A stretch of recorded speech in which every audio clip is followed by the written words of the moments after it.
Afternoon or good evening. Bonjour, bon après-midi ou bonsoir, tout dépendant du fuseau horaire où vous êtes. Je suis Patricia O'Reilly et au nom des Jésuites du Canada, j'ai le grand plaisir de vous souhaiter la bienvenue, de vous accueillir ici pour notre webinaire, une mission de réconciliation et de justice en Israël-Palestine aujourd'hui.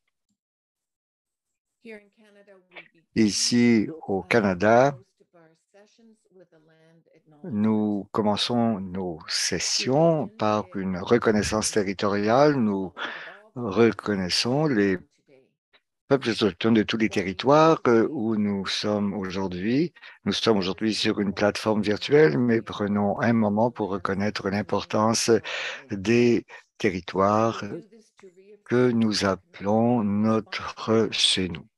Nous reconnaissons notre responsabilité d'améliorer les relations entre les nations et d'améliorer notre compréhension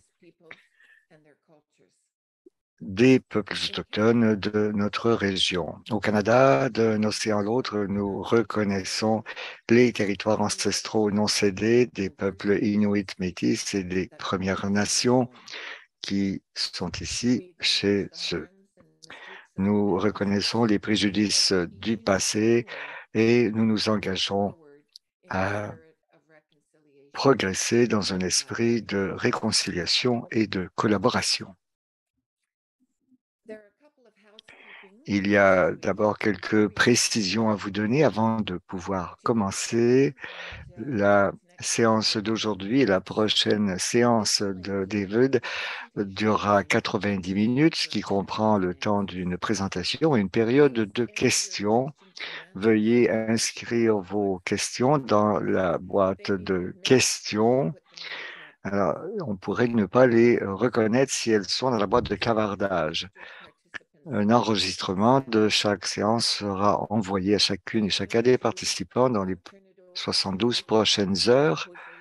Je donne maintenant la parole à José Sanchez, directeur des communications, qui va nous donner quelques précisions sur l'interprétation et quelques autres problèmes techniques. Merci, Pat, et je parle maintenant français. Alors, pour choisir la langue de votre préférence, si vous êtes sur un ordinateur, dans les commandes de votre session, cliquez sur le bouton Interprétation et après cliquez sur la langue que vous souhaitez entendre. Si vous êtes sur un appareil mobile, dans les contrôles de votre réunion, appuyez sur le bouton avec les trois petits points au plus et après appuyez sur Interprétation de la langue. Appuyez après sur la langue que vous souhaitez entendre. L'interprétation linguistique n'est pas disponible lorsque vous accédez à Zoom sur un navigateur web. Also, as Pat said, remember you can ask questions. Comme Pat l'a dit, vous pouvez poser des questions en utilisant la fonction question au bas de votre écran et nous allons répondre aux questions à la fin de la séance. Encore une fois, un enregistrement vous sera expédié dans les 3 prochains jours d'affaires. Et si vous avez des problèmes techniques, vous pouvez communiquer avec moi en utilisant la boîte de clavardage, le chat, et j'essaierai de vous aider. Merci à vous, Pat. J'ai maintenant le plaisir de vous présenter le père David Newhouse. David Mark Newhouse est supérieur de la communauté des Jésuites en Terre Sainte. Il enseigne l'écriture dans différents établissements supérieurs en Palestine et en Israël. Il a eu un baccalauréat, une maîtrise et un doctorat en sciences politiques à l'Université hébraïque de Jérusalem. Il a ensuite eu des diplômes en théologie et en écriture sainte à Paris et à Rome. Il est vicaire émérite du patriarcat pour les catholiques de langue hébraïque de Jérusalem et il coordonne la pastorale chez les réfugiés et les demandeurs d'asile en Israël. Au niveau plus personnel, j'ai eu le plaisir de rencontrer David il y a plusieurs années quand j'ai étudié donc à Jérusalem. Ma mentor, Sœur Fritz, a invité donc David comme professeur invité. Au cours des années, nous nous sommes rencontrés plusieurs fois avec des étudiants du Regis College à Toronto lorsqu'ils sont allés étudier en Palestine. J'ai aussi travaillé avec David au Centre d'études bibliques Notre-Dame de Jérusalem, Notre-Dame de Sion, ce qui est un institut admirable qui donne des cours en Écriture sainte à des étudiants de partout à travers le monde. Merci beaucoup d'être des nôtres, David. Merci, Pat. Et je dois commencer par une petite correction. Moi, je ne suis plus, donc, et grâce à Dieu, supérieur de la communauté jésuite de Jérusalem. J'ai terminé mon mandat à la fête de Saint-Ignace il y a un peu plus d'un mois. Alors, nous pouvons en rendre grâce à Dieu. Je suis très heureux de pouvoir vous parler aujourd'hui. Je vous remercie de m'y avoir invité. Je vais utiliser une présentation PowerPoint pour accompagner ma présentation. Et comme on l'a déjà dit, cette présentation sera en deux parties. Je vais traiter ce soir donc de questions historiques surtout. Ce sera sans doute trop rapide, mais j'essaie de présenter cela de façon simple pour quand même que nous ayons une idée de la terminologie de ce conflit et de ses origines. La semaine prochaine, je parlerai davantage de la situation actuelle et même de l'avenir, alors que nous examinerons comment le conflit peut évoluer et se résoudre. Évidemment, je ne suis pas un prophète, ce sera simplement l'interprétation personnelle que je peux avoir de la situation. J'ouvre maintenant ma présentation PowerPoint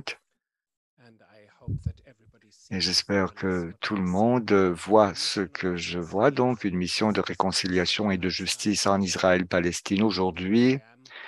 Et alors, je suis là comme membre d'une communauté jésuite en Terre Sainte et je pourrais signaler que je suis aussi un membre actif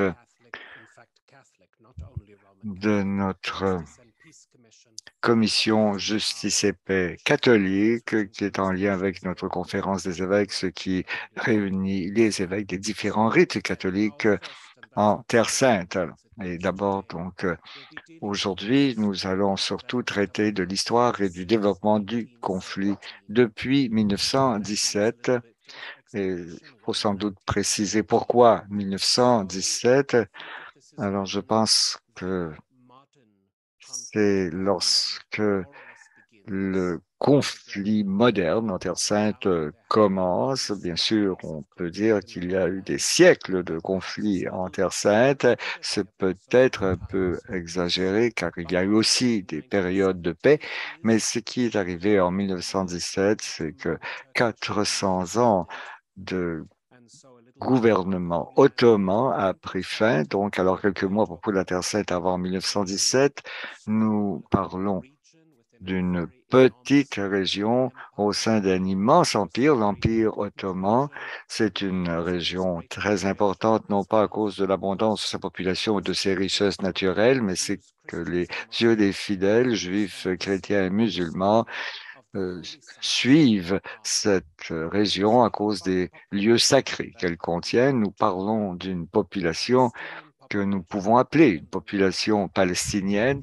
Là encore, le mot peut être controversé pour certains, mais nous parlons d'un territoire qui est connu donc depuis des siècles comme étant la Palestine, comme Israël, comme la Terre Sainte, une population dont la majorité est musulmane, chrétienne et avec une petite minorité et également une petite minorité juive. La plupart parlent arabe, l'arabe étant la langue de ce pays depuis des siècles. Et en 1917, dans le cadre de la Première Guerre mondiale, l'Empire ottoman, qui était allié à l'Allemagne, a cédé donc la Terre Sainte aux Britanniques après avoir perdu donc une bataille. Nous voyons ici l'entrée du général Allenby dans la vieille ville de Jérusalem. C'est en décembre 1917. Et ici, nous avons un groupe d'Arabes palestiniens, donc on ne peut pas savoir s'ils sont chrétiens ou musulmans. En fait, ils pourraient très bien être des chrétiens de la région de Bethléem, par exemple. Et de l'autre côté, vous avez des juifs palestiniens qui probablement parlent arabe. Nous parlons de la période donc qui va jusqu'en 1917.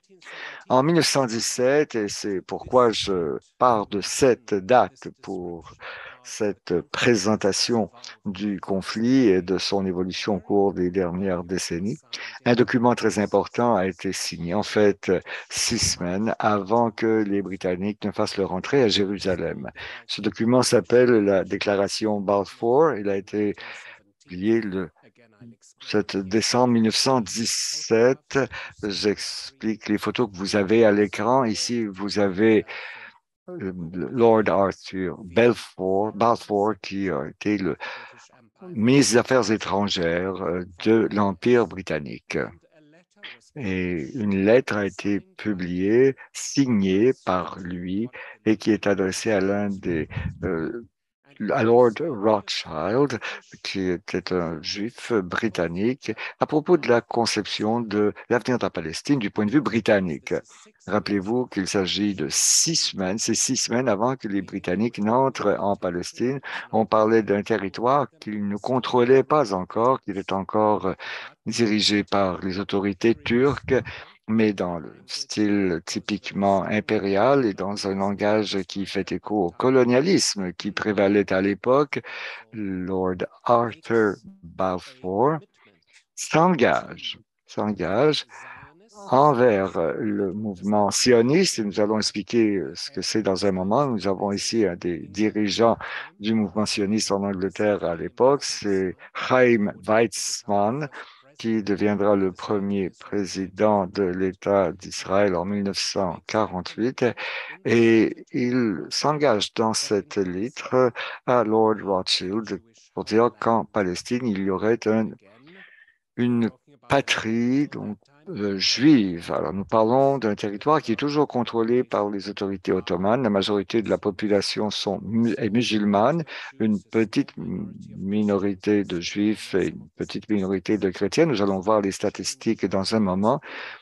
Alors, ces choses vont évoluer au cours du 20e siècle, mais on promet donc à cette organisation sioniste que les Britanniques s'engagent à mettre sur pied une patrie juive en Palestine. Et quelque chose qu'on ne signale pas si souvent, il y a un deuxième paragraphe dans cette déclaration qui dit que tout cela sera fait sans compromettre les droits de la population indigène palestinienne. Et on pense avant tout aux musulmans et aux chrétiens palestiniens. Et si de l'autre côté de l'écran, nous avons l'un des leaders les plus importants de la population musulmane, Hajj Amin al-Husseini, qui deviendra l'un des porte-parole les plus importants contre le colonialisme britannique et contre la colonisation sioniste. J'ai ajouté une quatrième photo ici parce qu'au sein du cabinet britannique, il y a un homme qui s'est opposé à la déclaration Balfour. Son nom est Edward Montagu. Il est intéressant de savoir qu'il était le ministre responsable de l'Inde et il s'opposait fermement à la déclaration Balfour. Il faut signaler qu'il est le seul juif au sein du cabinet britannique à l'époque. Une partie de son opposition venait au fond de cette idée donc d'une patrie juive et il insistait pour dire que sa patrie c'était l'Angleterre et qu'il n'avait absolument pas besoin d'une autre patrie quelque part au Proche-Orient et qui était déjà habité par une population indigène ou autochtone. Alors, ce qui a amené le gouvernement britannique à appuyer l'idée qu'une patrie juive pourrait être installée en Palestine, et j'aimerais signaler deux motifs principaux très importants. Donc, je reviens à ce que j'ai déjà dit. Nous parlons ici d'une époque de colonialisme, en fait, où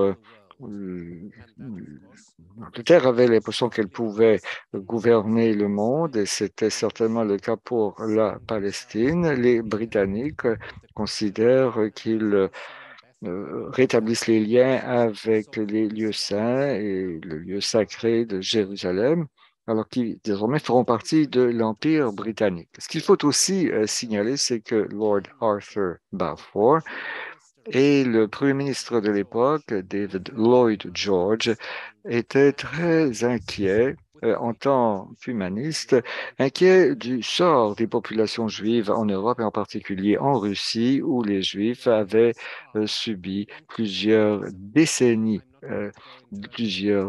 d'antisémitisme. Alors, je n'entre pas dans la définition précise de ce qu'est l'antisémitisme, parce que je suppose que la plupart de nos auditeurs sont au fait de ce qu'on veut dire par là, mais je dirais simplement que l'antisémitisme est une haine dirigée contre le peuple juif, un, un refus de vouloir vivre avec les populations juives, que ce soit en Europe ou en Amérique du Nord.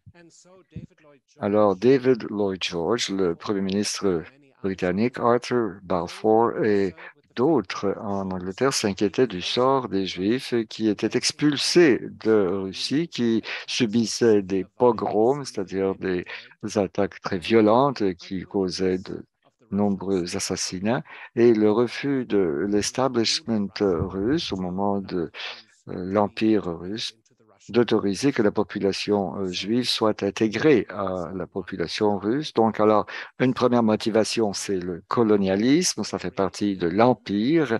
Et ensuite, l'idée, c'est de créer donc un territoire pour ce peuple qui a subi d'énormes souffrances. J'ajoute aussi l'islamophobie comme motif. L'islamophobie, c'est la crainte et la haine de l'islam et des musulmans qui jouent sans doute un rôle aussi. À cette époque, Lord Balfour et David Lloyd George ont ignoré la, la crainte de l'islam qui jouait un rôle aussi en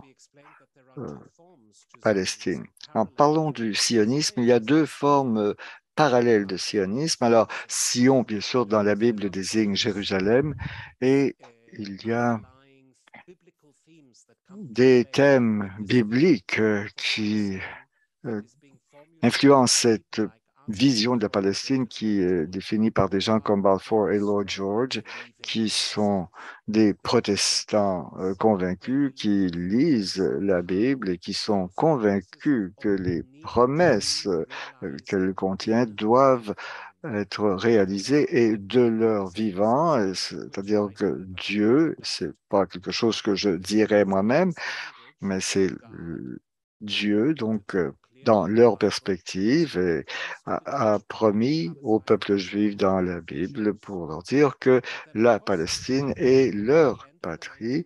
Et à la fin du 19e siècle, nous avons aussi le début d'un mouvement sioniste juif. Alors, non seulement une aspiration religieuse à retourner à Jérusalem et à l'avènement du Messie, qui était au fond une aspiration spirituelle, mais la naissance d'un mouvement politique qui aborde le problème de l'antisémitisme et qui dit il n'y a pas d'autre solution que d'adopter un type de nationalisme juif qui permettra de faire de la Palestine la patrie donc, des Juifs. Et Chaim Weizmann a pu défendre ces idées, les présenter aux personnes qui étaient prêtes à l'entendre au sein du cabinet britannique et de la société britannique. Nous parlons ici de 1917.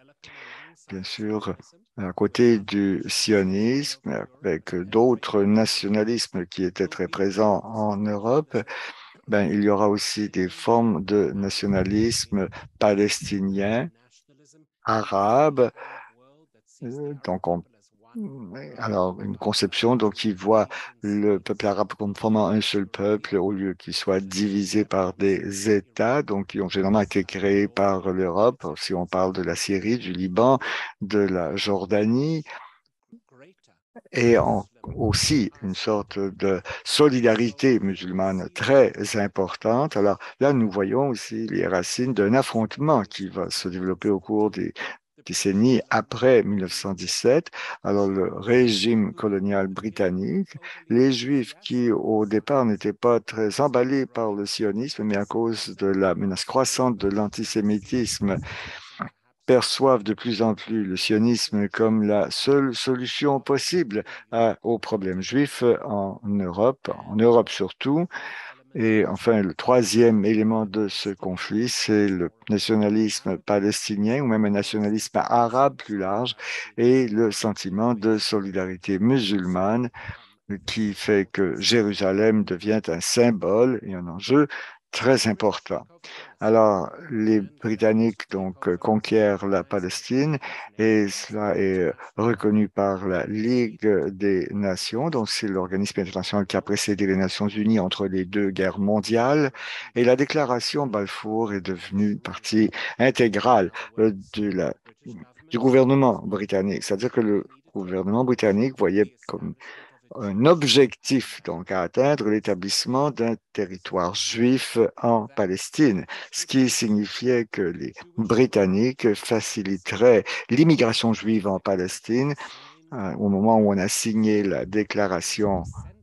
Pardon, lorsqu'on a envoyé la déclaration Balfour à Lord Rothschild, il y avait à peu près 660 000 arabes qui étaient juifs et chrétiens et 60 000 juifs. En 1922, nous voyons qu'il y a déjà un plus grand nombre de juifs présents et cette population juive a continué d'augmenter pendant le gouvernement britannique, là jusqu'en 1948. Des dizaines de milliers de Juifs vont migrer en Palestine. En fait, des centaines de milliers de Juifs. Là, si on arrive à la période de la fin des années 20, des années 30, et bien sûr avec la tragédie de la Shoah pendant la Deuxième Guerre mondiale qui a convaincu un plus grand nombre de Juifs encore pour dire qu'ils n'avaient pas leur place, pas d'autre place dans la famille des nations et qu'ils avaient besoin d'un foyer qui leur soit propre, un État national juif. Alors, la migration a augmenté, si bien que la résistance dans la population arabe a grandi à la fois contre l'autorité coloniale qui autorisait cette immigration, qu'il voyait comme une immigration d'Européens, donc de Juifs d'origine européenne, si bien qu'il y a eu des épisodes de violence pendant les années 20 et les années 30, alors que les Arabes et les Juifs se sont affrontés. Et tous deux s'objectaient donc au gouvernement britannique. C'est peut-être au milieu des années 30 et à compter de 1936, c'est le début de la grande révolte arabe contre le mandat britannique jusqu'en 1939 que les deux population juive et arabe en Palestine, donc se sont distinguées nettement l'une de l'autre. Alors, il y a eu une polarisation à ce moment-là. Il est devenu clair que ces deux populations ne pourraient pas cohabiter de façon pacifique. Quand on arrive en 1948, et je tiens à signaler qu'en arrivant en 1948, la migration juive en Palestine est devenue très importante. Les gens qui ont été libérés des camps de la mort en Europe, à la suite de cette terrible crime d'élimination de la population juive, donc a créé un flot de survivants qui ont fui et qui sont maintenant convaincus qu'il est indispensable d'avoir un foyer national juif. Je signale qu'au début, le sionisme n'était pas une option majoritaire chez les Juifs. De nombreux Juifs avaient le sentiment que leur avenir était vraiment dans le pays où ils étaient nés et où ils cherchaient à s'intégrer pour participer activement à la société, à la vie politique et culturelle, comme ils l'avaient toujours fait, même si souvent c'était à partir de la marge. Mais pendant les années 47-48, qui sont des années décisives dans l'histoire de la région, la population, vous pouvez le voir ici, nous avons 1 320 000 Arabes, chrétiens et musulmans. Les chrétiens représentent environ 10% de cette population et nous avons maintenant une population juive de plus de 600 000 personnes, dont la très grande majorité, rappelez-vous, lorsque la déclaration Balfour a été signée, il y avait 60 000 Juifs en Palestine. Ce chiffre est maintenant devenu 630 000, donc les 2 tiers de la population est arabe, le tiers juif, et encore une fois, en 1917, la population arabe était à la fois donc musulmane, chrétienne et juive, parce qu'il y avait aussi des juifs qui parlaient arabe. Mais pendant le mandat britannique, l'augmentation de la violence et la polarisation sociale ont fait que ces deux populations juives et arabes se sont opposées. Et avec l'accroissement de la violence, les Britanniques ont compris qu'ils ne pourraient plus gouverner la Palestine. Ils se sont préparés à quitter. Mais avant de le faire, ils ont passer le problème aux Nations Unies. Avant de regarder ce que les Nations Unies ont proposé, je tiens simplement à dire que le régime, le gouvernement, le mandat britannique, donc c'est terminé. Vous voyez ici le gouverneur général qui quitte la Palestine. Nous voyons ici la proclamation d'un État juif, l'État d'Israël. Vous avez le fondateur du sionisme politique, Theodor Herzl. Il est mort en 1904. Il n'a pas vu la réalisation de son programme politique. Nous avons le premier ministre juif, David Ben-Gurion, qui lit la déclaration d'indépendance de l'État. Et une célébration certainement pour les Juifs, mais de l'autre côté, une catastrophe pour les Palestiniens, car les Palestiniens deviennent un peuple de réfugiés. Des centaines de milliers de réfugiés, de Palestiniens quittent leur foyer, leur maison, pour ne pas y revenir. Mais examinons donc cette période d'une très grande violence dans la Terre sainte qui commence en fait en novembre 1947, car c'est en novembre 1947, et nous le voyons ici sur cette carte qui est du côté gauche de l'écran. Nous voyons donc cette carte qui était proposée par les Nations Unies lorsque les Britanniques se sont tournés vers les Nations Unies pour dire nous ne pouvons plus gouverner ce pays. Il y a une guerre civile qui fait rage.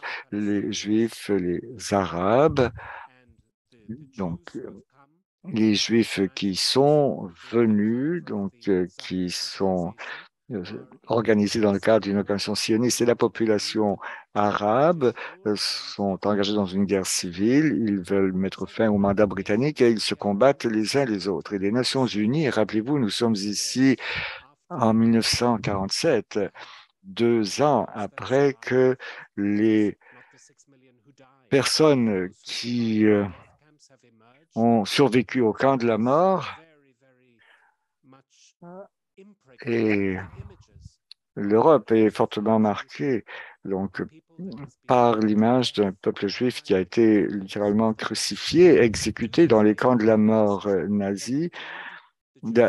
Alors, ils ont décidé aussi que le peuple juif doit avoir un État en Palestine. Ils proposent cette carte. La région bleue serait l'État juif proposé et en beige, vous auriez l'État arabe, donc 56% du territoire de la Palestine à l'ouest du Jourdain. Donc 56% de ce territoire deviendrait un État juif et 44% du territoire deviendrait l'État palestinien. Alors, vous voyez donc en rose, c'est le territoire de Jérusalem et de Bethléem, et ici également le port de Jaffa, qui serait une zone sous contrôle international dirigée par les Nations Unies. Donc, pendant 10 ans, donc selon ce plan, pour voir comment les deux États pourront se développer l'un à côté de l'autre. Je tiens à signaler, et c'est ici qu'il y a un conflit dans les récits. D'un côté, il y a une grande joie, donc le 29 novembre 1947, quand les Juifs ont dit, maintenant, nous aurons finalement cet État, ce foyer national où nous serons en sécurité, mais en même temps, une très profonde déception du côté palestinien qui ont dit, nous croyons que le colonialisme était terminé, les puissances européennes se quittent leur colonie et des nations deviennent libres et indépendantes, mais qu'en est-il de nous? Nous sommes maintenant envahis par une présence coloniale européenne. À long terme, notre territoire nous est enlevé. Rappelons-nous que la grande majorité des Juifs qui sont venus comme réfugiés étaient arrivés dans les 15 ou 20 ans précédents et recevaient maintenant des territoires qui étaient formés de territoires ancestraux et sans même sans que la population arabe ait été consultée. Tout cela pour créer cet État juif. Alors, en réalité,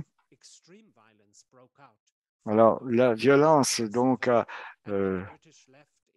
éclaté quand les Britanniques ont quitté en mai 1948. Il a éclaté car les États arabes sont intervenus pour libérer donc la population palestinienne. On peut se demander si cela a été vraiment utile, mais on étudie maintenant les documents d'archives, on écrit cette histoire et l'analyse montre que plusieurs de ces régimes arabes étaient corrompus, étaient en collusion avec les puissances coloniales de l'époque et n'ont pas fait grand-chose pour vraiment aider la population palestinienne. Le résultat de la guerre, et nous voyons ici dans cette carte où nous voyons à gauche que ce n'était pas 56% de la terre qui est devenue l'État israélien, mais 78% du territoire, parce qu'il y avait des hostilités qui ont eu lieu jusqu'en janvier 1949. Et les forces sionistes, qui sont des Israéliens, l'armée israélite, ont pu conquérir 78% du territoire, non seulement le territoire qui leur a été donné par les Nations unies, mais les territoires traditionnels qui devaient être partie de l'État arabe. Et les Palestiniens n'ont rien reçu pour le 22% des terres ici, la rive gauche, ce que nous appelons encore la rive gauche, a été pris en charge par la Jordanie et ensuite a été occupé par l'Égypte. Et donc, oui, d'un côté, il y a une célébration parce que l'État d'Israël a vu le jour, mais il y avait un peuple persécuté d'Europe trouve un genre de sécurité dans un État sécuritaire reconnu par la communauté mondiale. Mais d'autre part, il y a un peuple palestinien, et le mot arabe dit la catastrophe, c'est ça qui se dit. La catastrophe, parce qu'ils sont devenus un peuple des réfugiés, et des centaines de milliers de Palestiniens quittent leur terre et deviennent des réfugiés et attendent encore comme réfugiés pour qu'on élimine ce conflit. Mais on était en 47, 48 maintenant. Alors, qu'est-ce qui se passe 19 années plus tard? Et je contourne les premières années de l'État d'Israël. Des millions de Juifs à travers le monde décident d'envahir un État qu'ils pouvaient appeler le leur et bâtir différentes façons, avec l'aide naturellement d'un monde chrétien occidental qui a été éveillé à la nature énorme de l'antisémitisme, des crimes de la Shoah et pour former le nouveau peuple. Les États-Unis, l'Europe et surtout l'Allemagne. Et dans les 6 premières années de l'État d'Israël, de l'Union soviétique aussi, les gens viennent. Et dans ces 19 années, les Palestiniens qui étaient restés à l'intérieur de l'État vivaient sous le régime militaire. Mais ça ne serait pas une situation stable qui serait établie Plutôt, les guerres ont continué, la violence a continué, et dans les années jusqu'en 1967, la violence s'est intensifiée, alors que les réfugiés palestiniens envoyaient des groupes d'hommes armés qui attaquaient des établissements israélites sur des terrains ou des terres qu'ils considéraient appartenir aux Palestiniens et établissaient des groupes militaires pour attaquer et également et une guerre importante s'est établie en 1967 et à ce moment-ci, le monde est divisé à cause de la guerre froide en deux blocs. Et Israël va être du côté des États-Unis, alors que les Palestiniens et le reste du monde arabe seraient associés davantage avec l'Union soviétique. Le résultat de cette guerre très brève en 67 était, une fois de plus, victoire pour les Israélites. Alors, Israël a pris le contrôle non seulement de tout le territoire, de tous les territoires dans la Palestine historique, a contrôlé la rive gauche, contrôlé les bandes de Gaza, mais a pris le terrain de Golan qui appartenait avant en Syrie. Alors, en 67, Israël a gagné énormément. Et cette victoire serait une victoire très ambiguë parce qu'Israël doit gouverner maintenant un État palestinien énorme et une population palestinienne et mettre ces territoires sous un régime militaire qui s'appelle l'occupation.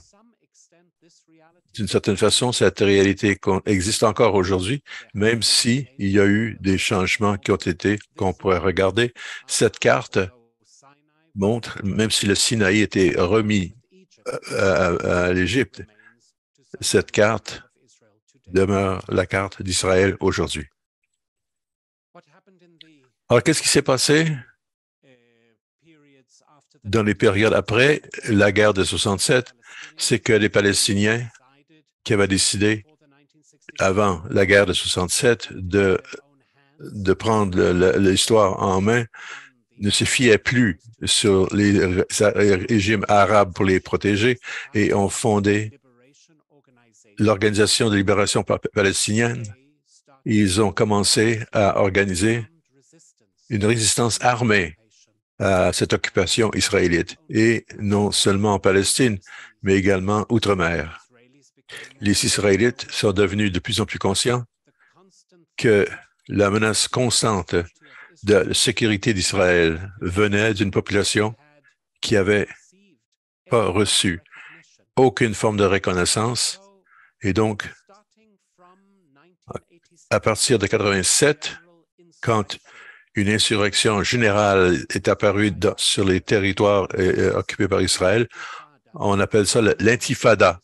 Et de plus en plus, Israéliens ont pris conscience que quelque chose devait être fait. Peut-être que la victoire militaire ne suffisait pas.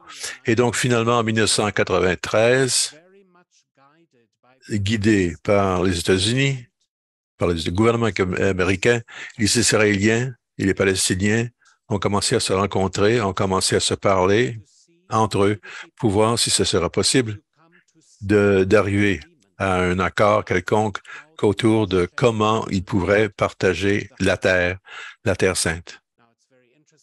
Alors, c'est très intéressant. Aujourd'hui, c'est le 13 de septembre, hein, et c'était exactement 29 ans, il y a 29 ans, quelqu'un qui a quelque chose qui offrait de l'espoir, même si pour une période courte, sur le terrain de la Maison-Blanche, devant le président de Bill Clinton. Isaac Rabin d'Israël était là avec Yasser Arafat, qui était le président de l'Organisation de libération palestinienne. Et sur le terrain de la Maison-Blanche, ils ont signé un accord qui devait terminer le conflit israélo-palestinien. Malheureusement, cet optimisme n'a pas duré très longtemps. Peut-être que le problème, c'était que ces accords étaient imposés par les États-Unis ou par le gouvernement des États-Unis et que les Israéliens croyaient toujours qu'ils avaient la victoire. Mais les Palestiniens, d'autre part, étaient peut-être un peu trop naïfs. Peut-être qu'ils ont cru que la porte était ouverte à un genre d'accord de paix. Alors, ce que ces accords ont fait, c'était ils ont brisé les territoires qui étaient occupés par Israël dans de petites portions sous différentes formes de gouvernement. Ce que vous voyez ici en rouge, ce sont des zones qui étaient sous contrôle palestinien, les grandes villes, Ramona, Nablus, Jéricho, Bethléem et Hébron, Tulkarem, Karakilia. C'était devait être sous le régime palestinien. Et ensuite, des zones B où il y avait des résidences de Palestiniens. Ce serait un contrôle partagé. Mais Israël, au début, contrôlerait la plupart de la rive gauche et l'armée israélienne aura la liberté de mouvement sur tout ce territoire. Ça devait être une situation de début, une situation pour bâtir la confiance. Eh bien, vous voyez que Jérusalem, qui est en plein mi-centre du conflit, les Palestiniens disent que c'est à eux, les Israéliens disent que c'est de fait leur capitale. Les Israéliens ont annexé tout Jérusalem, donc une partie de Jérusalem est devenue légalement et reconnue internationalement comme en 1948, mais les zones qui ont été conquises en 67 ont été annexées par l'État d'Israël. Et donc, c'est devenu un problème clé, mais en plus de ce problème clé, Israël n'a pas arrêté d'établissement de petits groupes. Israël a continué à bâtir des établissements tout partout dans la région palestinienne pour permettre à des établissements de Juifs dans des groupes qui étaient occupés par les militaires. Ces établissements ont été vus comme un obstacle à la paix par les groupes internationaux. Depuis, les Palestiniens ont vendu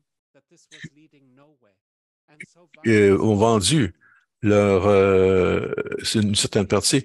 Alors, il y avait un constant cycle de violence contre les Israéliens et les Israéliens contre les Palestiniens. Donc, finalement, quand on arrive à l'année 2000, un autre problème existe. C'est le deuxième intifada et c'est un essai pour les Palestiniens d'écarter, de se débarrasser de la régie israélienne. Et ils utilisent différentes tactiques utilisées en 87 à 93, mais les attaques militaires agressives contre les soldats, contre les gens qui se sont établis là, et ensuite la réaction israélienne très excessive, sans proportion avec la violence palestinienne. Donc, même si cet optimisme avait été semé dans les accords sur les parterres de la Maison-Blanche, les blessures sont toujours là et il semblerait qu'il y a trop de personnes qui pensent que la violence peut amener la victoire et la victoire peut amener à une résolution du conflit. Après la guerre du Golfe et dans la deuxième intifada, donc les années 90, il y avait de nouvelles formes de violence extrême, des bombardements suicidaires, des bombardements policiers par les militaires israélites sur des cibles des Palestiniens, une violence extrême. Et donc, les Israéliens ont commencé à bâtir un mur de séparation. Et si ce mur avait été sur le long la ligne verte, si ça avait été selon la ligne verte, qui est quand même la délimitation, la frontière acceptée par l'armistice de 1949, si ça avait été selon ça, selon ces lignes, ça aurait été correct. La communauté internationale n'aurait pas pu dire grand-chose. Mais les Israélites ont dit que ce mur est bâti pour défendre les vies israélites, pour empêcher les Palestiniens d'infiltrer, d'entrer sur le territoire israélien. Mais comme vous voyez, le mur n'a pas été fait selon la ligne verte.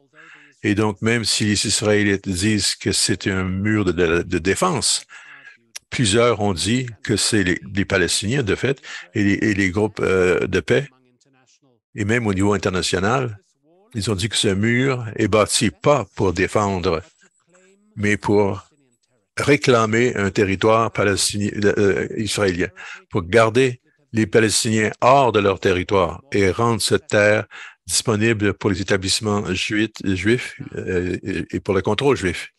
Or, quand on regarde ici où est Jérusalem, nous voyons que le mur, de fait, crée des situations absurdes où, par exemple, nous voyons les Palestiniens encerclés par des murs autour de leur présence qui les coupent d'autres résidences palestiniennes.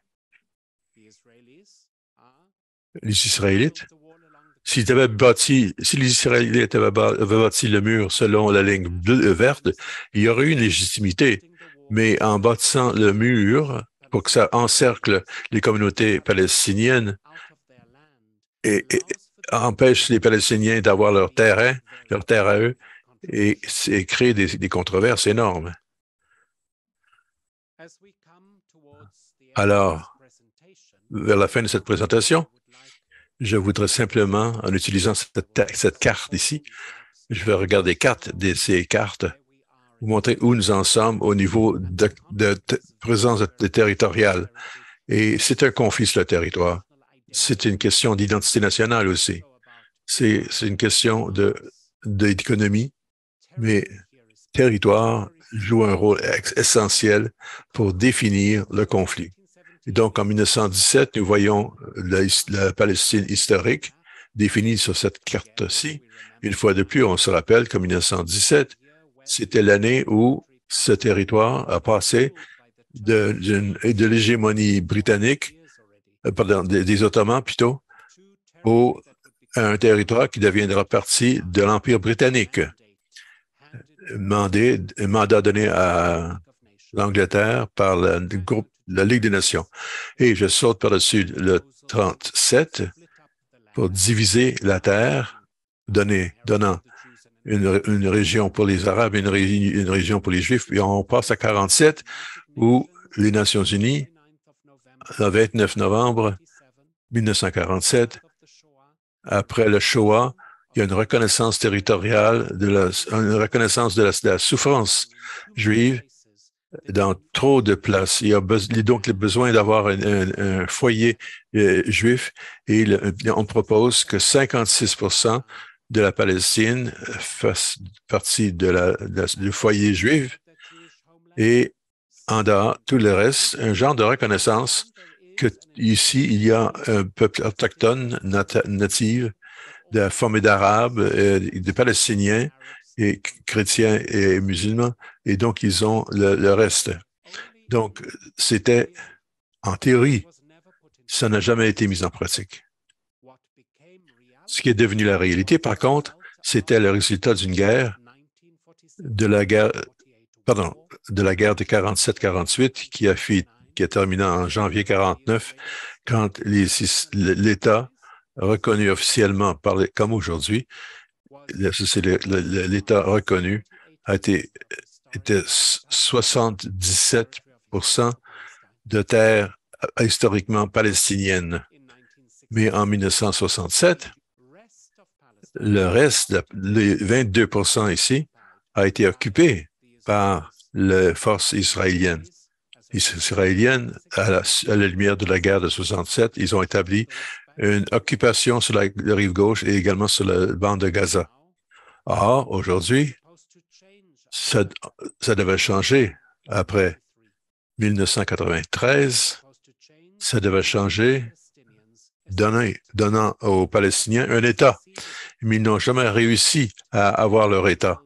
Israël résistait à la mise en œuvre de ces accords et il y avait une hostilité et même une violence qui existait, revanche, il y avait des haines qui amenaient non pas à un État, mais à une fragmentation de ce qui était le territoire palestinien, la bande de Gaza coupée de la rive gauche, et deux régimes, et même sur la rive gauche, quelques zones seulement où il y a une certaine autonomie palestinienne entourée par les forces armées israélites. Donc, l'hégémonie partagée n'est vraiment pas partagée. Israël a tout le pouvoir et c'est ouvert aux établissements israéliens et au contrôle total par les militaires israéliens. Donc, c'est une situation très noire, si je peux dire. Un autre acétate avant de recevoir vos questions et d'autres clarifications. Il y a 2 ans, aujourd'hui c'est le 13 septembre, donc il y a 2 ans, dans 2 jours, le 15 septembre, c'était ce qu'on appelait les accords d'Abraham. Plusieurs pensaient que c'était un moment d'optimisme. L'administration Trump aux États-Unis avait essayé de réunir le gouvernement israélien avec le premier ministre Benjamin Netanyahu, avec le gouvernement arabe ici, représenté par les ministres étrangers de Bahreïn et de l'Émirat, avec Abraham. Il leur semblait que ces gens qui regardaient de loin, que les Juifs et les Arabes pourraient sur une table de négociation, on pouvait se reconnaître mutuellement et établir un genre de coexistence, semble-t-il. Mais je dois dire que malheureusement, plusieurs d'entre nous étions profondément déçus par cette démarche de négociation supposée, parce qu'après tout, le Bahreïn et les Émirats unis arabes, et ensuite le Soudan, le Morocco et d'autres pays qui ont été absorbés par cette démarche parrainée par les Américains. Ces pays n'ont pas de problème avec Israël. Ils avaient parlé d'une certaine solidarité avec les Palestiniens, mais c'est une solidarité qui n'avait aucun poids. Et aujourd'hui, et à ce moment-ci, en 2020, l'administration Trump pousse, parce qu'il y a beaucoup d'intérêts économiques et militaires. Je partage un intérêt par ces régimes qui sont hostiles contre l'Iran, font face à un problème avec le terrorisme. Tous regardent ce que font leurs ennemis. Tous ces pays bâtissent des économies fortes basées sur le capitalisme sauvage. Et donc, ces accords d'Abraham, je ne lirai absolument pas à Abraham, certainement pas l'Abraham biblique. Ce sont des accords basés sur des intérêts personnels d'Israël et de certains groupes, des régimes les plus réactionnaires au Moyen-Orient. Non seulement ça, mais à cause, les Palestiniens n'étaient pas représentés, n'ont pas été consultés, n'ont même pas été intégrés dans cette démarche, et ceci revient à l'argument que nous avons présenté depuis les 55 dernières minutes. C'est vraiment la question palestinienne qui est au cœur de ce conflit et qui déchire la Terre sainte. Et non seulement, pas seulement juste la Terre sainte, mais toute cette région a été en état d'instabilité énorme depuis 1948. Et cette violence, qui est une conséquence de cette lutte contre 2 peuples qui cherchent à réclamer la même terre et qui ne sont pas prêts à le partager, c'est une violence qui nous touche tous et toutes, peu importe où on se trouve. Et c'est là où nous en sommes maintenant.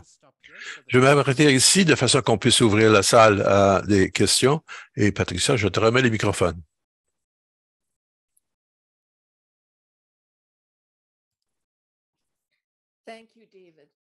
Merci, David.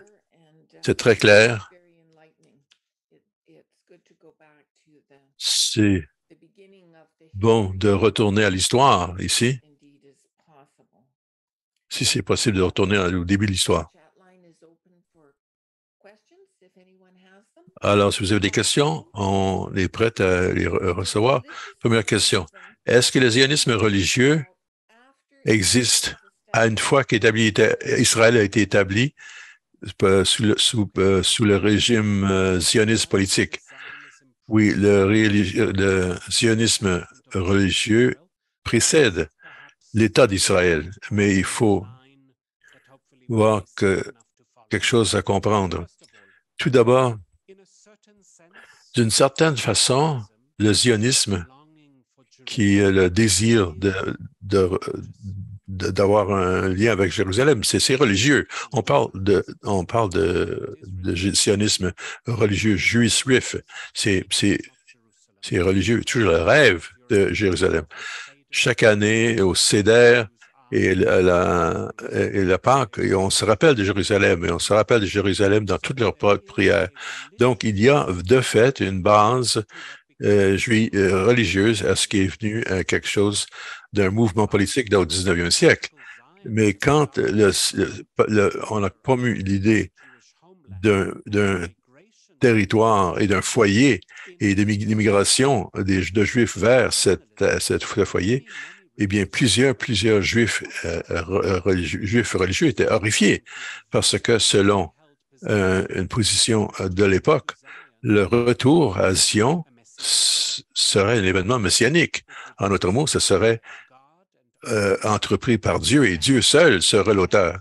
Et tout effort de retourner à Sion, qui n'était pas parti d'un plan divin et clairement révélé comme un plan divin, était vu comme une révolte contre le ciel. Donc, il y avait certains qui ont contesté, certains juifs religieux qui ont contesté ce fait. Ils voulaient, il y a des religieux qui ont développé quelque chose vers la fin du 19e siècle avec un rabbin qui s'appelle le rabbin Abraham Isaac Cook, qui est devenu le premier rabbin pour les Juifs ashkénazés en Palestine après 1917. Et il a dit non. Nous, comme Juifs religieux, nous pouvons appuyer le nationalisme selon certaines conditions, bien sûr. Mais une fois de plus, je veux insister que le sionisme n'a conquis la plupart des Juifs dans le monde que dans les années 1930 et 40. La plupart des Juifs religieux ont vu cela comme un révolte non seulement contre le ciel, mais comme un approche, un mouvement très séculier qui proposait un État juif, mais plusieurs Juifs séculiers eux-mêmes croyaient qu'ils n'avaient pas besoin d'un foyer dans un lieu loin, éloigné. Ils croyaient jusqu'à Shoah qu'il y avait un avenir pour eux en Europe, que l'antisémitisme pouvait être vaincu. Ce serait la position, par exemple, de quelqu'un comme Edward Montagu. Et ce n'est qu'après le Shoah que plusieurs Juifs ont perdu l'espoir à établir un monde ou vivre dans un monde qui a été défini par la chrétienté et qui leur semblait être malade, plein d'antisémitisme. Donc, le sionisme religieux a fait partie du mouvement sioniste avant l'établissement de l'État. Et ça continue d'être en partie aujourd'hui avec le danger. Quand vous insérez Dieu dans la politique, et ça peut créer des arguments politiques très difficiles, surtout quand Dieu est de notre côté et que des fois, même, les gens ne sont pas intéressés à dialoguer et à établir des compromis avec les gens, surtout auprès des gens avec qui on est en conflit. Pourquoi est-ce qu'on ne voit pas l'Empire ottoman comment enlever la terre aux Palestiniens? Bien sûr, ils ont volé, bien sûr. La terre a été conquise et reconquise. Je ne propose pas que les Ottomans ont une réclamation à la Terre sainte. Alors, je ne sais pas jusqu'à quel moment vous voulez remonter dans le passé, mais ce territoire a été conquis et reconquis. Donc, les Ottomans ont pris le contrôle au début du XVIe siècle. Ils ont gouverné pendant des siècles. Alors, c'est pourquoi je dis commençons en 1917, alors que une situation qui avait duré pendant des siècles a été modifiée. Mais si nous voulions voir donc l'histoire complète de la Terre sainte, nous pourrions remonter sur plusieurs siècles pour voir comment avant les Ottomans, il y a eu d'autres régimes musulmans. Il y a eu l'épisode des croisades où les chrétiens ont conquis la Terre sainte, une période de très grande violence.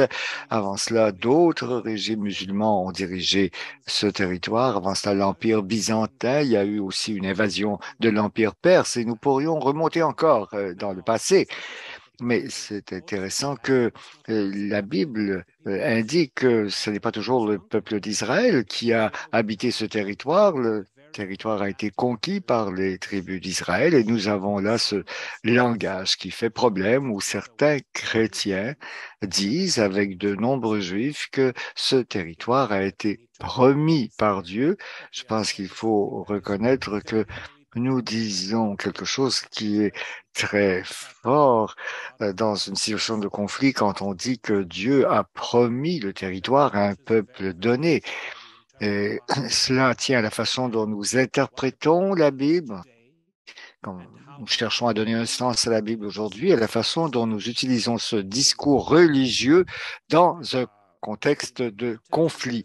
Et il y a des religieux très militants et il y a des personnes qui sont religieuses mais qui cherchent le dialogue. Mais ce qu'il faut bien comprendre, c'est que nous n'avons pas tous et toutes les mêmes convictions religieuses, ce qui fait que le dialogue est indispensable si nous voulons parler de l'avenir de ce pays. Cela me rappelle comment les Autochtones ont été traités en Amérique du Nord, en particulier aux États-Unis, avec la logique avant la répartition du territoire en 1947, mais qui cherche à isoler, au fond, des enclaves palestiniennes.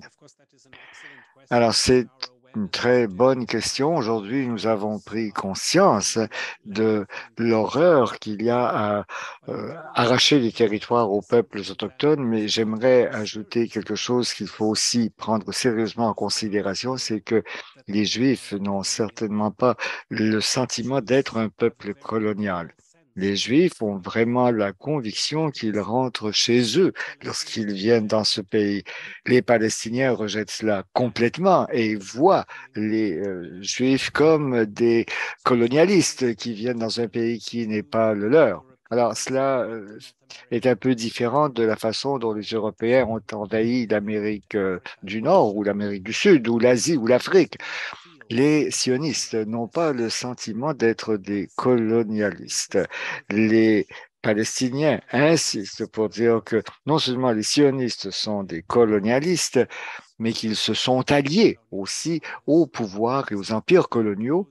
Et c'est évidemment l'un des points de friction et de débat qui font que le dialogue est si difficile parfois. J'aimerais ajouter qu'il faut reconnaître qu'il y a toujours eu des Juifs en Palestine. Il y a toujours eu des Juifs qui ont vécu en Terre sainte. Il y a toujours eu des Juifs dans ce territoire qu'on appelle aujourd'hui Israël. Mais la différence entre les Juifs qui ont toujours été là et les Juifs qui sont arrivés dans le contexte du mouvement sioniste, c'est que les Juifs qui avaient toujours été là s'étaient intégrés à la société majoritaire, ils parlaient arabe, ils se sentaient intégrés à une grande société qui comprenait aussi des musulmans et des chrétiens.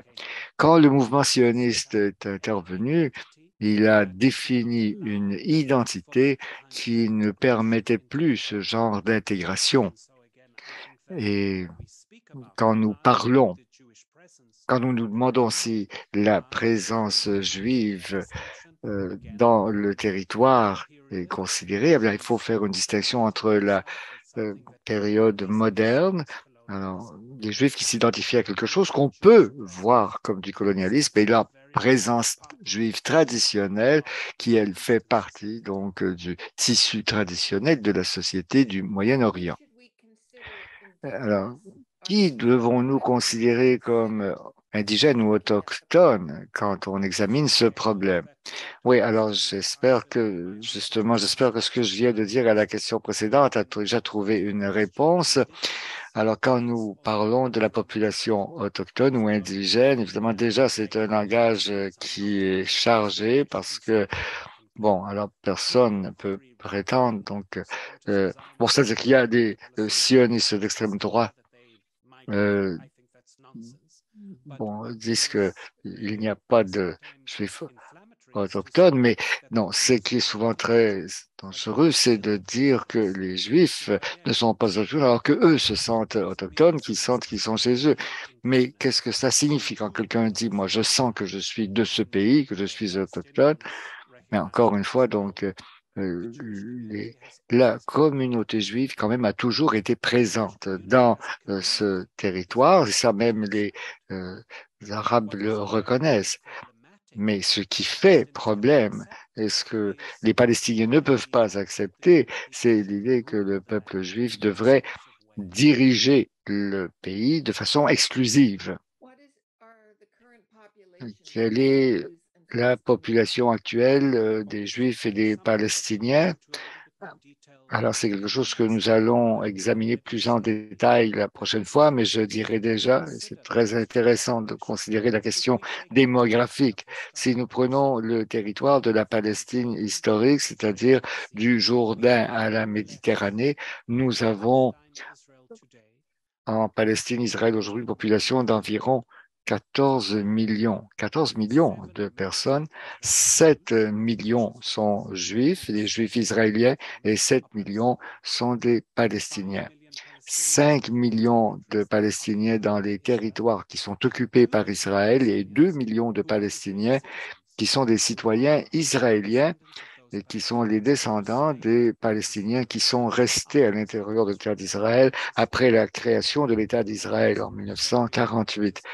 Alors cela, évidemment, donne une idée bien différente de ce qu'est l'état de territoire d'Israël-Palestine aujourd'hui. Vous avez un nombre égal de Juifs et de Palestiniens sur ce territoire. Au Canada, la loi des Indiens de 1967 et sa terminologie a été critiquée par bien des gens comme étant paternaliste. Les peuples autochtones du Canada sont vus à ce moment-là par le gouvernement fédéral comme des pupilles de l'État. Dans votre description très claire de l'histoire de ce conflit, comment décrivez-vous la nature de l'entente et des accords qui ont fait que les Palestiniens aient leur autonomie comme une partie négligeable? Est-ce que vous pouvez situer ça dans un contexte de colonialisme? Ben, encore une fois, donc, je vais pouvoir répondre à cette question de façon plus complète la semaine prochaine quand nous allons examiner le présent et l'avenir, mais je pense que nous pouvons voir déjà à partir de la description que je vous ai donnée, enfin, je ne sais pas si tout le monde serait d'accord, je ne pense pas que tout le monde serait d'accord avec ma description, mais ce que je propose, c'est que les Palestiniens, donc, ont eu la très mauvaise part. Donc, comme tous les peuples colonisés, encore une fois, je ne dis pas que le sionisme est du colonialisme, je reconnais le sentiment des Juifs qui ont le sentiment d'appartenir à ce pays.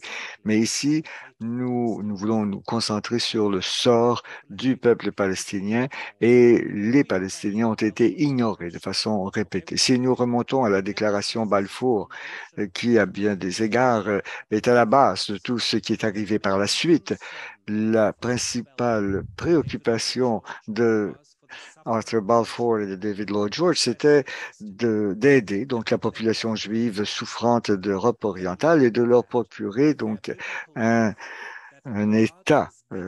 Alors, en partant de l'idée que Dieu avait donné un pays à ce peuple juif et que ce pays était en Palestine. Et bien sûr, eux ont pris cette décision dans un contexte colonial parce qu'ils étaient, se voulaient les maîtres du territoire. Mais il est très intéressant donc de bien voir que Edwin Montague comme la voix d'opposition à cette façon de penser. D'abord, en tant que secrétaire d'État pour l'Inde, mais ça, moi, c'est peut-être moi là qui projette, mais peut-être parce qu'il avait conscience déjà à l'époque des maux du régime colonial en Inde, mais surtout, comme juif, alors les questions qu'il posait, de quoi parlez-vous? Donc, ma patrie, c'est l'Angleterre. Ma patrie n'est pas dans un territoire éloigné où je ne suis jamais allé et qui ne m'intéresse pas.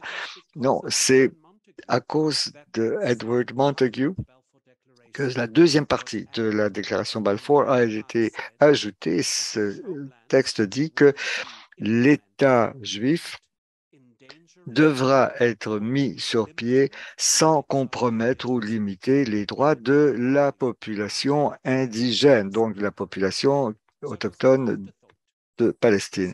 Donc, évidemment, c'est après coup, à cause de l'opposition d'un opposant juif qu'on a ajouté ce deuxième paragraphe à la déclaration Balfour. Et ensuite, pendant toutes les années du mandat britannique, le premier gouverneur général de la Palestine, Herbert Samuel, était un juif britannique et qui était très convaincu donc des idées sionistes, mais il a fallu plusieurs décennies aux Britanniques de comprendre que encore une fois, qu'on ignorait la population arabe du territoire et quand on en a finalement pris conscience à Londres, il était trop tard. Les processus avaient été mis en marche qui ont entraîné une guerre civile d'une terrible violence.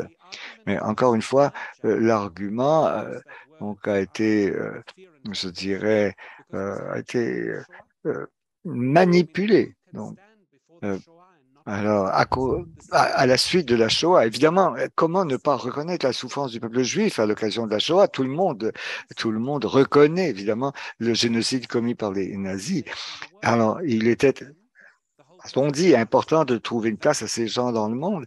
Et à ce moment-là, les arguments de la population palestinienne sont disparus devant l'immense émoi provoqué par la Shoah. Alors, évidemment, il n'y a pas de parallèle exact entre la Shoah et la Nakba, mais en fait, ces deux crises donc convergent au même endroit, donc à cet endroit, en 1948, quand le monde décide que les Juifs ont droit à un État. Mais encore une fois, les Palestiniens à ce moment-là ne sont pas sur la carte. Et il faudra des décennies pour que les Palestiniens se fassent reconnaître. Et encore une fois,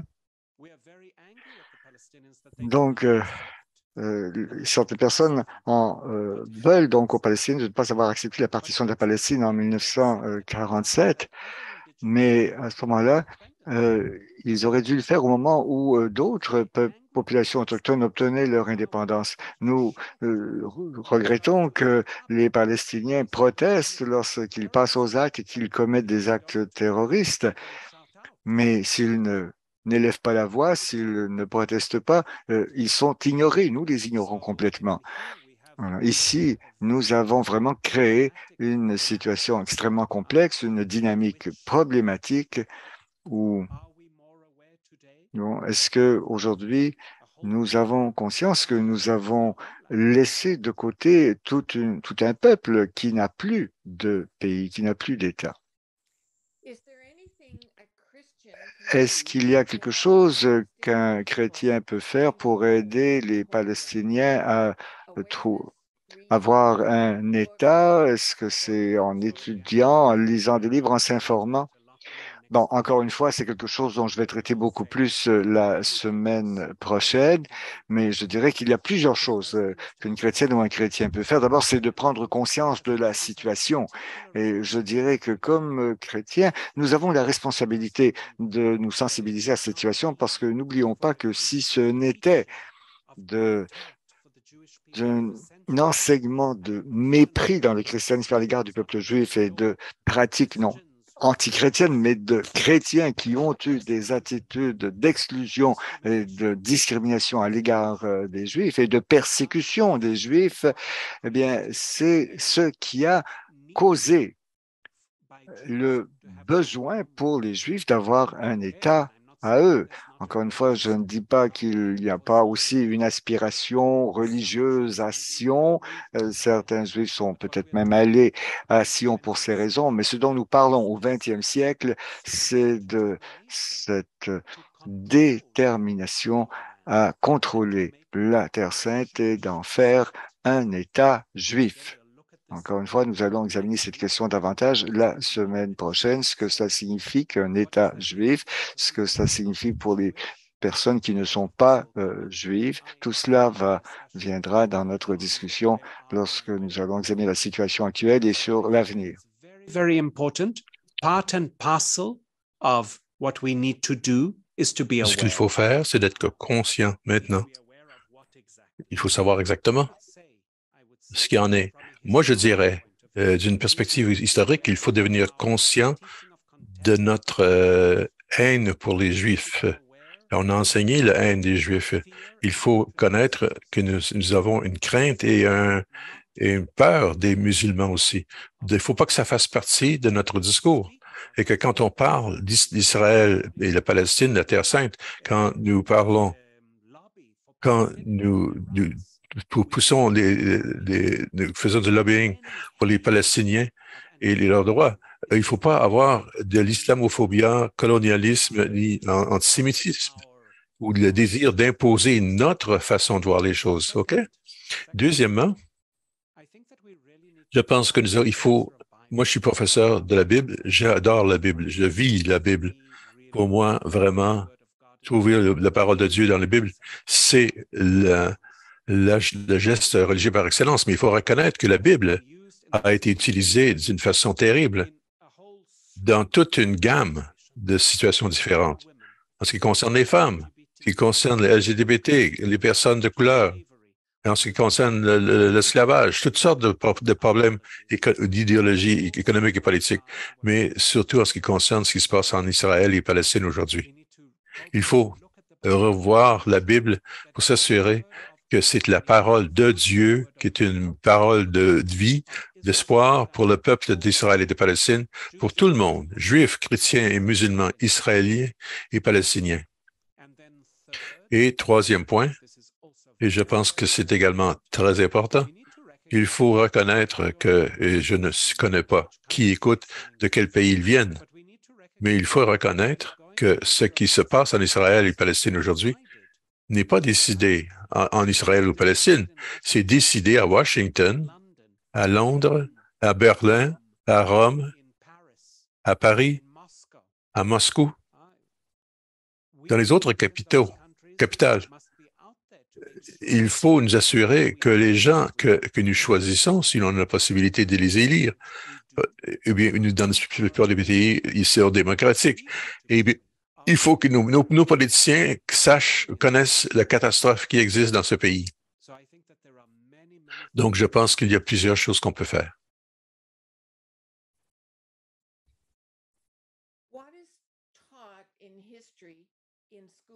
Qu'apprend-on sur les territoires, dans les écoles?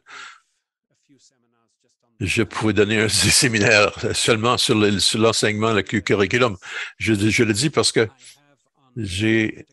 à différentes occasions, on m'a demandé à différentes occasions par l'Église, au niveau local et au niveau universel, de regarder les livres d'enseignement, les manuels, pour voir ce qui est enseigné concernant l'autre. Et c'est pas très beau. C'est pas très beau, ni dans les livres, dans aucun livre. Il y a beaucoup on regarde les textes palestiniens et qui n'enseignent pas la coexistence ou l'acceptation des Juifs, ils n'enseignent pas l'histoire juive et la souffrance juive. C'est vrai, ces manuels-là ne le font pas. Mais je ne voudrais pas que mes enfants apprennent ce qui est dans ces manuels-là, mais je vais dire quelque chose qui est dur, mais je le dis de mon cœur. les livres palestiniens sont un miroir des manuels israélites. On ne parle pas des manuels israélites parce qu'ils ne sont pas publiés par de l'argent qui vient de l'extérieur. Les textes palestiniens sont publiés avec de l'argent de l'extérieur. Donc, les intervenants, les gens qui appuient Israël font des réclamations exagérées concernant les manuels juifs, pardon, les manuels palestiniens.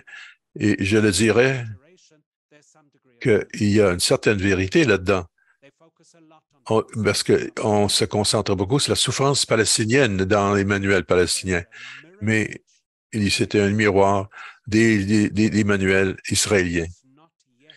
Il n'y a pas encore un effort pour éduquer nos enfants, c'est-à-dire les enfants d'Israélites ou les enfants palestiniens, pour leur apprendre à vivre ensemble, de se voir ensemble comme une réalité humaine qui rend la terre plus riche et non pas plus pauvre. Et vous allez peut-être répondre à la question la semaine prochaine, mais est-ce que c'est possible que la paix pourrait être intégrée auprès des gens qui soient semblables à l'Empire ottoman? Bon, nous avons plusieurs obstacles à vaincre. Une des choses qui a unifié les Ottomans, c'est que tout le monde parlait la même langue. Tout le monde écoutait la même musique, tout le monde mangeait la même nourriture. Il y avait un contexte social et culturel qui réunissait les gens sans... Quand ils allaient à la prière, bien sûr, un allait à l'église, un autre à la synagogue, la mosquée. Alors, il y avait des divisions, mais les gens ne se mariaient pas entre eux. Les familles maintenaient leur religion, mais il y avait quand même un cadre sociolinguistique social où les gens pouvaient être en relation. Ça a été éliminé dans le 20e siècle. C'est à la fin, dans les années 30, 40, où nous avons maintenant des identités nationales très fortes, juifs et israéliens et palestiniens arabes. Et ça veut dire des deux langues différentes, des compréhensions différentes des cultures, des différentes approches de l'histoire, des récits différents, quand des récits ne convergent plus. Et donc, alors que au 19e siècle, avant, il y aurait eu des récits qui pourraient réunir les gens. Et en passant, c'est bien connu. Les gens allaient aux fêtes, mutuellement, les uns les autres. Et il y a des anciens qui s'en rappellent encore, nous écrivons les mémoires d'aller... Est-ce que je peux vous raconter une histoire? Oui? C'est lié à cet événement. Un jour, je revenais des territoires occupés où je travaille. C'était une fête juive. On ne l'a pas dit encore, mais je vais le dire maintenant. Moi, je suis un Israélite, mais éthiquement, je suis un Juif. Je suis un Juif ethnique qui est devenu un catholique et jésuite. Je parle arabe, mais je travaille dans les institutions et d'éducation. Je revenais de la classe à Bethléem, Palestine. Et c'était une fête juive, donc on fermait la porte d'Israël à Palestine en Israël, mais ce jour-là, dont je vous parle, ça touchait une vieille dame qui avait au moins 80 ans, qui avait des fruits sur sa tête parce qu'il fallait qu'elle aille à Jérusalem pour vendre les fruits, pour faire de l'argent pour sa famille. Elle ne pouvait pas passer pour rentrer en Israël à cause de la fête juive. Alors, je ne peux pas. Les soldats l'avaient laissé passer parce qu'elle était vieille et qu'elle était une femme. Donc, elle marchait vers Jérusalem. J'ai arrêté mon auto, je l'ai fait embarquer et je lui ai parlé en arabe. Je suis vu comme un prêtre catholique. Je lui parle en arabe. Et elle m'a dit ça faisait 5 heures qu'elle marchait, qu'elle avait quitté son village à 6 heures du matin. Il était 11 heures du matin. Et donc, jouant cette situation comme je viens de le faire, j'ai fait croire que j'étais un jeune Palestinien, je suis plus jeune qu'elle. Je lui dis, grand-maman, dis-moi, pourquoi est-ce que les chemins sont fermés, les routes sont fermées, on ne pouvait pas aller, pourquoi est-ce que les routes sont fermées? Parce que je voulais vous entendre ce qu'elle allait me dire. Quelle serait sa façon d'interpréter cette situation? Et j'étais tout à fait frappé par sa réponse.